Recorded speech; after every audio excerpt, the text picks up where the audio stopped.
আসসালামু আলাইকুম রহমতুল্লাহি বারাকাতুহু। 2024 সালের স্বাধীনতা যুদ্ধে যে সকল ছাত্র জনতা আপামর জনসাধারণ শাহাদাত লাভ করেছে,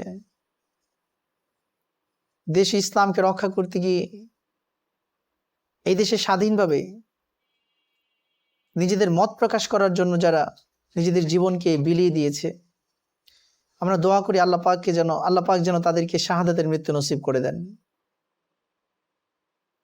কিন্তু এই শহীদদের স্মরণে কিংবা তাদের সম্মানে আমরা দেখতে পেলাম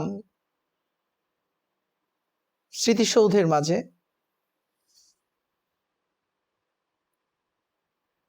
বাংলাদেশের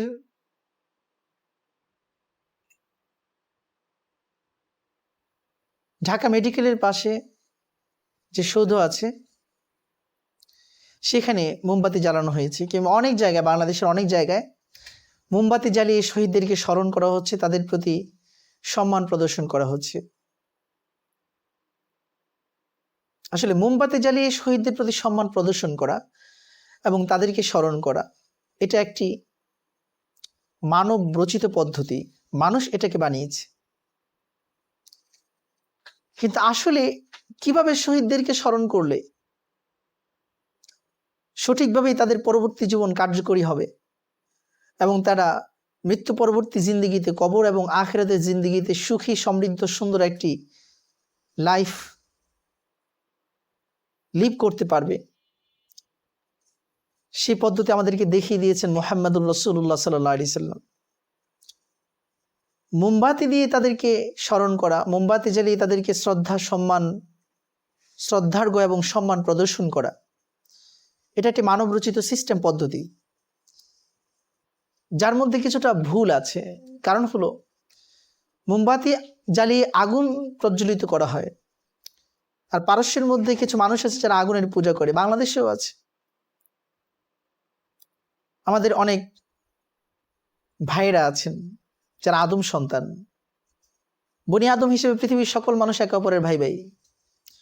আমাদের কিছু ভাই আছে যারা আগুন জ্বালিয়ে আগুনের পূজা করেন। সেই দৃষ্টিকোণ থেকে আগুনের সাথে পূজার একটি সম্পর্ক বিদ্যমান, পূজা প্রথার, পারস্যের অগ্নি পূজার সম্পর্ক বিদ্যমান। ফলে মান তাশাব্বাহা বিকওমিন ফাহুয়া মিনহুম,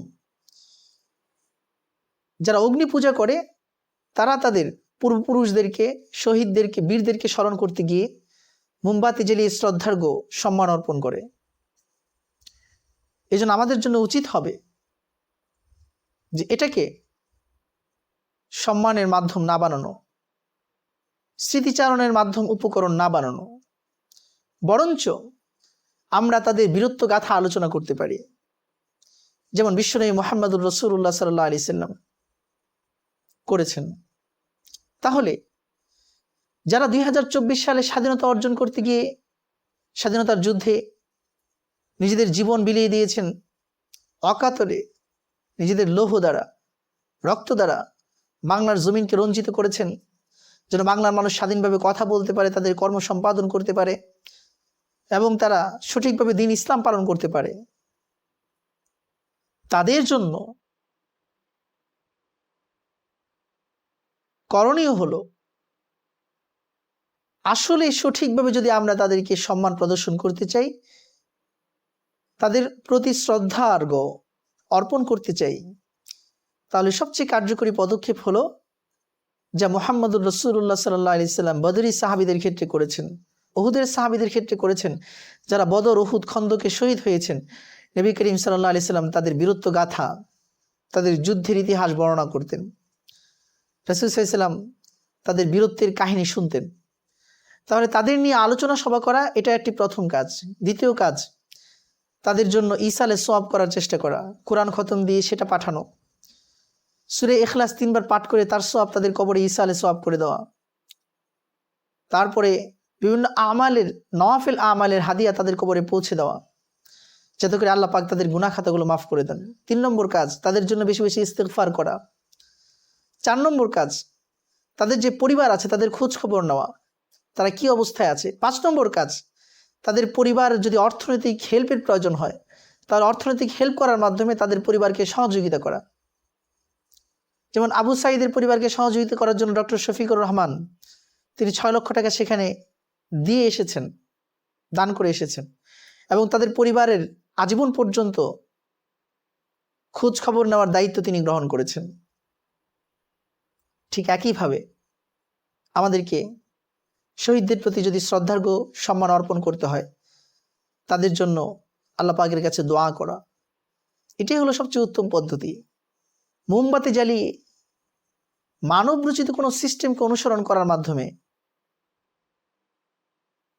অগ্নি পূজারীদের সাথে সাদৃশ্য গ্রহণ করা কখনো একটি মুসলমান দেশের শহীদদের প্রতি সম্মান ও শ্রদ্ধার অর্পণের সঠিক পদ্ধতি হতে পারে না। আল্লাহ পাক আমাদের সকলকে বিশ্বনবী মুহাম্মদুর রাসূলুল্লাহ সাল্লাল্লাহু আলাইহি সাল্লামের দেখানো পদ্ধতি অনুযায়ী আমল করার তৌফিক দান করুন।